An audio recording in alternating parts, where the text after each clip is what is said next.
Okay, good afternoon, everyone. Afternoon. And thank you for being here, joining us in this exciting panel to discuss the petrochemical and energy sector in Saudi Arabia.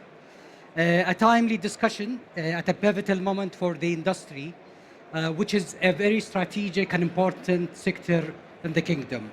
The petrochemical sector globally is facing one of the toughest and prolonged periods of backdrop that we witnessed in decades.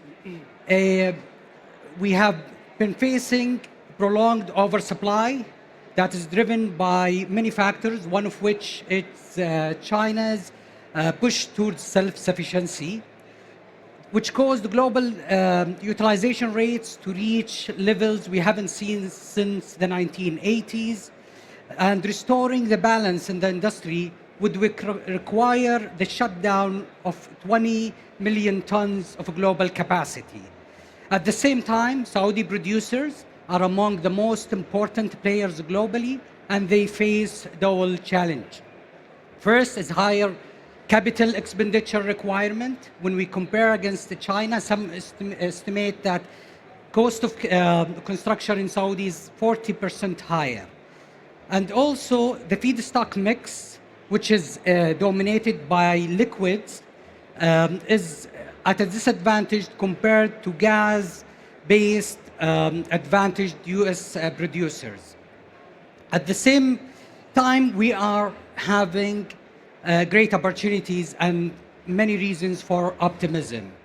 The ramp up of the Jafurah gas production would increase gas allocation for local producers and channeling liquids to higher value add products and creating opportunities for downstream products.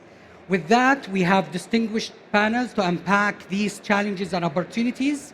And join me to welcome the distinguished panelist, Engineer Mohammed Ibrahim, Assistant Minister of Energy for Oil and Gas, Mr. Fawaz Fawaz, the CEO of Tasnee, Mr. Fayez Sharef, the CEO of Sadara, Mr. Ibrahim Al-Rushoud, CEO of Sibkim. Engineer Mohammed, if I begin with you, the petrochemical sector has been one of the greatest success stories in the kingdom. We'd highly appreciate if you share with us the ministry's vision for the petrochemical sector going forward. Let me first complete your statement because it has been and will continue to be, inshallah, a successful story moving forward. There is a big vision for the petrochemical sector in Saudi Arabia, but before going there, let me mention 2 points based on what you've mentioned. There is a lot of capacity being built in China. This capacity has driven the commodity prices lower, that is true. Nonetheless, Saudi producers remain to be competitive. And if you look, by the way, at the performance of those in China and other places in the world, you'll find that our companies remain to perform better overall. And those who are out there performing based on the capacity that are being built are actually facing challenges. And I'm not sharing a secret. These are financial statements that come out there, and you see their performance based on it, and it is a challenging environment for them. Not that it's not a challenging environment for us either, but it's more of a challenge to them than us looking at the operating expenses that we have here. And that takes me to the other point of the cost of feedstock in Saudi Arabia. And on that too, I'm not going to be sharing secrets here because that's well-known information. The feedstock in Saudi Arabia remains to be one of the most competitive globally. I actually claim that it is the most competitive globally, and still is, and will remain to be because we have, again, a vision for the sector. Now, the chemical sector globally is expected to grow quite significantly. The demand is expected to grow by around 60% from now well into the next decade, which is by 2040. We estimate that this demand, and not just us, but a lot of independent sources, that this demand will reach around 1,200 million tons per annum of different chemicals out there. This basically drives us to look at investments even beyond what we are looking at today. So the short-term reduction or down cycle that we're looking at today should not be the determining factor of what we do in the future, which is the next decade, 5 or 6 or 7 years from now. And this is why, with the developments that are coming in the future in the oil and gas sector, of which you've mentioned one, Jafurah brings along a lot of ethane, brings a lot of NGLs, brings upon a lot of condensate as well, in addition to the natural gas, which is obviously a feedstock and the fuel for all of these facilities. In addition to the refining base that we have in the country, these all pose opportunities for us to expand further in the chemical sector. In fact, 3 projects have already been announced that use a mix of ethane and NGLs by some of the companies who are with us here today. Some who are not maybe with us on this panel today, but these all have been projects that have been announced. In addition to that, we have also plans with Saudi Aramco and other international partners to expand on the refining segment that we have today and the refineries that we have today, integrating them more into chemicals. We believe that we have a competitive advantage there, and we will be pursuing it over the next 5 to 10 years. And finally, we won't only focus on commodities. Working only on commodities is not going to take us into the next phase of the chemical sector. As a matter of fact, we need to expand more on downstream chemicals. We need to expand more on specialty chemicals. And we have a lot of government agencies working with us in order to make that happen, of which we have the Ministry of Industry and Mineral Resources, so that we can create the demand for these chemicals. We are working also with the Ministry of Investment in order to provide necessary enablers to enable these projects coming forward. We are working with a lot of the giga projects so that we look at expanding the demand even further. So we do see a bright future coming in despite these difficult 2 or 3 years that are ahead of us. Amazing. There are a lot of opportunities we heard from you, and I would now turn to the industry perspective. Could you share with us what you're doing and during this period of oversupply, and also to capitalize on the opportunities that Engineer Mohammed has mentioned? Assalamu alaikum wa rahmatullah. So let's start something that oversupply is a real and cannot be ignored today. As all of you know, that our industrial is cyclic based, and with the current oversupply put more pressure in price and netback. However, we see it's opportunity for us, considering Saudi is a large producer of petrochemical. So as a strategic, we looked at keeping our presence in the international market, Europe market, China, talking about India, Far East is essential, with at least keeping the presence, especially you're not quitting because of oversupply and so on. So what we are trying now, we're trying to running our asset. If you're looking to Saudis, in the old days, production was maximum. Today, if you're looking to all our assets, all the assets are running to ensure profitability. So we are curtailing sometime our load just to ensuring we continue of supply and filling our commitment for supply, but not same as before. We are going with the maximum and we end up with the over cost and so on. But this is something that today is changing strategy.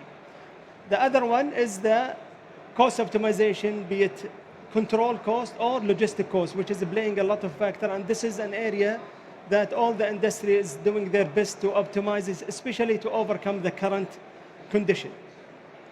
Third item is how we can keep our asset running continuously, providing the right maintenance and avoiding this unplanned shutdown, which is make the situation even worse with the current situation. So keeping the assets running continuously, safely, in the same time, be ready when the market picking up, your asset in good health, and then you can recover some of the costs we are facing today. So this is overall how we are going with the oversupply. Again, I think one of the focus is about the cost of the how we are running our, and this is I'm sure all the industry now putting a lot of effort how we can optimizing our cost. In Sibchem, we start journey back in 2021. Even it was a good days. We're coming with a very robust cost optimization that today we are reducing the impact and we see a benefit from our journey and transformation, especially related to the cost. Excellent. Thank you. So efficiency, cost optimization, and scale are central to navigate this cycle. So, Mr. Fawaz, let's build on that. Do you think there is opportunity for consolidation within the Saudi industry? Thank you. Assalamu alaikum. Jazakum Allah bil khair, ladies and gentlemen. And thank you for having me for this panelist with a great team, Abu Abdurrahman, Abu Msaad, Abu Mohammed. It's really, a challenging time for our industry in general. And our, in terms of the opportunities, as absolutely, there is a great opportunities really to demonstrate and to create and capture benefits from, these challenges, because we believe from our long experience on the sector, more challenges we have, more opportunities also to be, achieved and demonstrate. In terms of the consolidation, definitely it is one way really to capture and create value for our shareholders and to be more sustainable. But we need really also to pay attention to the fact, which really related to our business and our industry. We have, maybe before I go in more details, I will touch base on 3 important elements. We have the feedstock, which Abu Abdurrahman is really expand and, deliver a great, messages and explanation. We have the process and the product technology, and we have the reach of market and customers. I may say that, in terms of those 3 elements, we don't have really much realizations or capturing, value, because we are sharing those elements. In terms of the feedstock, we are really enjoying, and getting the feedstock from one suppliers and with common terms and conditions. On the process and technology, we are depending on the foreign technology and foreign JV partners, except maybe Aramco and SABIC. They have, some of their own technologies which they can really use. Third, we are also sharing and, dealing with similar or the same customers, globally. Having said that, we still have significant opportunities really for, creating values and capturing, benefits from the consolidations, which basically the cost optimizations and getting, the common, manufacturing of excellence, or, the experiences, etc. So I would maybe, go through maybe a few points, which in my opinion, is extremely important really to consider for the consolidations. One is really the inventory spare management and common products. I think there is a huge opportunities really to capture, the synergies. Second is really the procurement and supply chain. I think there is a great opportunity for the, for the economy of scale of this, long-term products, which could secure better pricing and better securities for products, including the local contents and, centralizing these, these activities. Third, I would say, is the greenfield or the, the brownfield and the bottleneck of, of the existing industries, which could really help, to be more efficient and more productive and reducing the cost per ton. In addition, really to the catalyst and derivatives of, of the chemicals and other, product which could really improve our, quality and efficiencies and productivities as well. Last but not least, also it's gonna really create, the opportunities of supporting, of centralized support functions, of basically the shared services. And I have really, from my old experience, we really, could really get at least 30 to 40% cost reductions from the fixed cost and some of the, variable cost. And entering, to the, or leveraging the technologies, which is the AI and the machine learning and the automation process, which in my opinion, it becomes, a must to have in order to be, competitive. Last but not least is also creating opportunities for more acquisitions and M&As. And I'm sure, some of our, friends or, neighborhoods, maybe they have some, other challenges which they could really, not easy not to fix. That means going to create opportunities for more consolidations in order to strengthen our, our positions and facing the challenge. With the oversupply situations, with the geopolitical situation, with the global economy stress, I think, the sector is facing a serious issues. Hopefully it's going to be short term, which is the next 2 to 3 years. Even, for the financial, challenges, we, if you really, have some statistics, we, have something like, $5 to $6 billion, which is really the leverage of, of the sector. Today we're talking maybe 3 times or 4 times, which really need to be looked at for restructuring and for, new ways and means, to handle that. So, generally speaking, I think, we are optimistic, and I second my friend Abu Abdurrahman. The sector is really still, there is great opportunities. The population is increasing. We have a great opportunity to continue with the competitive of the feedstock, which in my opinion, we need the regulator to look at it, and to share and to align with the producers to ensure that, okay, we will keep, the competitiveness of the feedstock. I think it's extremely, important. And we will keep to modernize and make our processes efficient, leveraging all the enablement, which is, the AI and, automations and other tools as well. Thank you. Thank you. So beyond cost optimization and efficiency, turning to you, Mr. Fayez, do you think there are opportunities to improve product mix, top line, by introducing more specialty products? And do you think that the ministry could help encouraging that by providing targeted subsidies to certain products? طيب, Assalamu alaikum. Good afternoon. Great to be here. Thank you very much for having me. Maybe just quick comment. We come after the insurance team. Those are the people, they tell you no whenever you want medical coverage. So just focus your energy on them. We make your life better. Huh? You sit on products we make. We make your iPhone looks nice and easy to access. So this is who we are.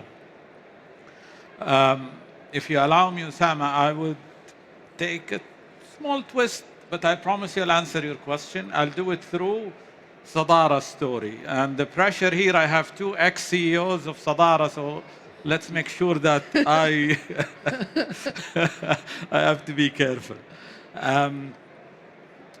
Because it's relevant to your question, and it's part of how the vision in the kingdom was translated into something that is really exciting. So Sadara is a story that happened 22, 23 years ago, where 2 icons of the industry, Aramco and Dow Chemical, decided to get together under the help and support of Ministry of Energy. So it took us like 7 years of planning, 5 years of building, and now we've been in operation for almost 10 years. What we bring is a very diverse product slate that has been produced in the kingdom for the first time and possibly in the region, which is important. But since we are an FII, I thought that it would be interesting to come to a point that is not frequently referred to, because it's a big part of what makes the kingdom competitive. So one thing is feedstock, geography, our ability to move products from east, west. For a while, we were able to move products through trucks. through Turkey and other places. But what's interesting is the availability of fantastic manpower, human resources. And Sadara, and that's why I want to talk about Sadara journey, is a testament to that. We have a chemistry that is very complex. We've reached a standardization level of 80%. It's to the core of the competitiveness of this industry, and we're very proud of that.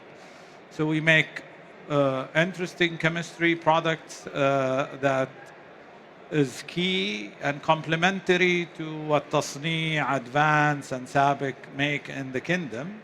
And that would make the kingdom an interesting place for what we call conversion tertiary industry. We're constantly in discussion with our colleagues in the ministry. They have been spearheading with the Ministry of Industry, Ministry of Investment, to attract investors in that space. And we've done the difficult part. Sadara, for example, is a $20+ billion investment that makes products that are interesting to a wide range of industries. We have the infrastructure, fantastic location. We have the people I just said. I think we need to tweak things a little bit left and right, and we'll find the sweet spot for the secondary and tertiary industry to flourish. Excellent. Thank you very much. Engineer Mohammed, back to you. Clearly, private sector and industry participants are thinking about resilience, efficiency, and value chain is a critical component of to improve efficiency and increase resilience. So what will be the evolving and the new value chain of the industry in the kingdom? In the kingdom, obviously, you'll continue to have the conventional value chain of that come out of ethylene, propylene, and aromatics, because these are the building blocks, and ammonia and methanol for that matter. These are all the building blocks that you need in order to continue the value chains. These are going to continue. We envision for those with the work with the private sector, inshallah, to expand as we move forward. We have an interest to expand it, again, through what I've mentioned. We have additional NGL, refinery integration, but that should not be the end of the story, and it will not be the end of the story. In fact, the value chain should expand even further. We do have work that has been done, and we do have work that needs to be done in order to expand on these value chains when we speak about downstream chemicals, when we speak about specialty chemicals, and when we speak about convergent industries as well. So basically in downstream chemicals, we need to focus on developing some of the products that we need even locally, and we're importing today. They are missing in our value chain. I give you a couple of examples. Acrylonitrile is one of the products that we are importing today to produce ABS. We have a gap in the supply chain. We do have the feedstock for it. We do have the propylene, but we don't have that production. It should be coming, inshallah, in the future as part of the Amiral project. We are missing also carbolactam. It's a product that is being imported to continue the supply chain that we have today. That product should be targeted for our production today. I could go on and on, but it will go into the chemistry of it, and it's going to be more of a lengthy discussion. But you can see that there are areas that are clearly gaps in our supply chain today, and they make sense to us. It is a challenging market today, I have to acknowledge. So bringing in these projects will entail some enablement from the government's end, and we're offering that enablement. So it should, inshallah, ease the entry of these projects coming in the future. But then there are products that we also need for end uses that do not exist today, and we import the end products. Products that are used in plastic additives, products that are used in the production of paints, in the production of oil field chemicals, in the production of lubricants and water treatment, and the list goes on and on. We have already identified all these projects through the work with our colleagues in the private sector, and we've identified which of these products should be prioritized, and what does each of these products require in terms of enablement to come in the future. For some, as a matter of fact, I claim that for 70% of these products, we have already identified the projects we're working on. Some of them are already actually in engineering, so they're very, very advanced. Some of them are in the feasibility, and some of them are still under discussion.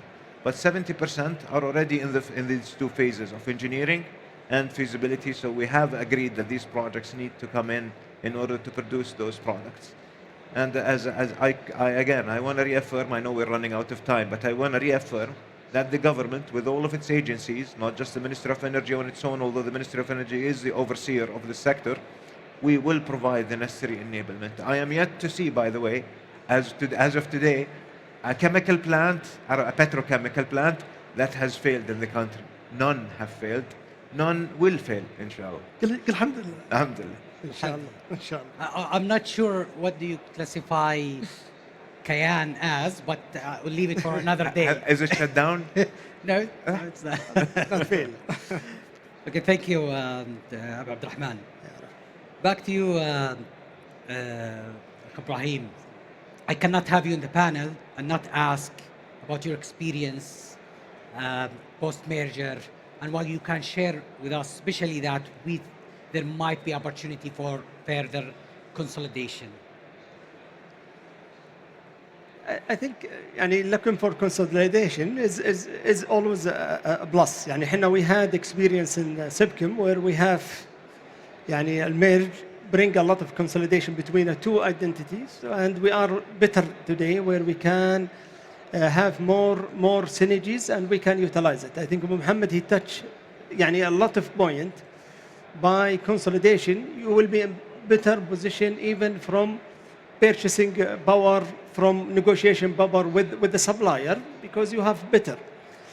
I think with the coming project, there is a lot of opportunity, especially in the infrastructure, upstream or downstream, that the potential investor can work together rather than building their own infrastructure. They can consolidate and they come in where they build the downstream or the upstream, the utility, the power, the water requirement together, especially for a common, Mohammed, Tasnee, they have a cracker allocation, we have a cracker allocation. It's a good example where we can work together, especially with the infrastructure that can bring more synergy and more lower cost and lower capex that will help both projects to survive and to continue.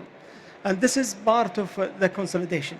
يمكن our especially مع أبو محمد, we are close together in the same slot, and so the potential of consolidation in services, because we need the same services, we need the same requirement, give more plus to approach the contractor, the service provider, where they can give us better services with a better commercial commitment or contract that helping both organizations to utilize this consolidation for the benefit of the efficiency of the company.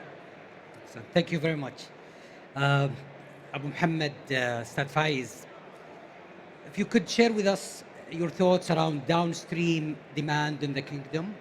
We know that a lot of the downstream products are exported globally. Do you think there are opportunities to grow demand for downstream products within the kingdom? Sometimes we overlook the fact that we are in a region that depends how you do your math. We're surrounded by around 2 billion people. India is a couple of weeks, even less in terms of container ships. So the potential, while might look relatively small in the kingdom, but still promising. As I said earlier, the kingdom can literally become an export region for specialty and other chemicals, whether to fill the gap, as Mohammed mentioned, or even export. And I think we have what it takes to do it. As I said earlier, the big steps were taken. There are relatively small things that we have to change here and there, and I think we have a promising future. Okay, I guess we reached the end of this interesting panel. We could have taken another 30 minutes, probably an hour. There are lots of questions I wanted to ask, but thank you very much. And thank you all for being here. Thank you. Thank you.